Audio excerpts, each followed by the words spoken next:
પહેલા તો પ્રેમની કોઈ પરિભાષા નથી કે તું મારી વાલી છે, ક્યારે નહીં કે એ પ્રેમ તો જો રાધા અને કૃષ્ણ જ કર્યો છે.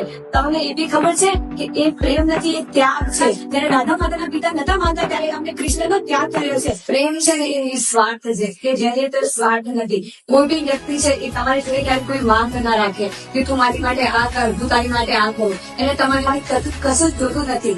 એ પ્રેમ છે. અને તમે જયારે વિચારો કે તમારો જન્મ થાય છે ને ત્યારે તમારી માં, તમે જન્મથી મોટા થો છો ત્યારે તમારી માં ત્યારે તમને આવું કીધું કે હું દીકરીને પ્રેમ કરું છું, કે તું મને વાલી છે, એ ક્યારે નહીં કે.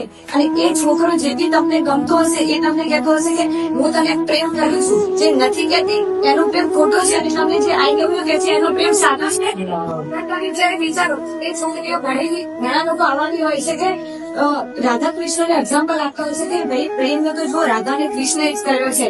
તમને એ બી ખબર છે કે એ પ્રેમ નથી, એ ત્યાગ છે. કોને ખબર કે કૃષ્ણ અને રાધાએ લગ્ન કર્યા છે?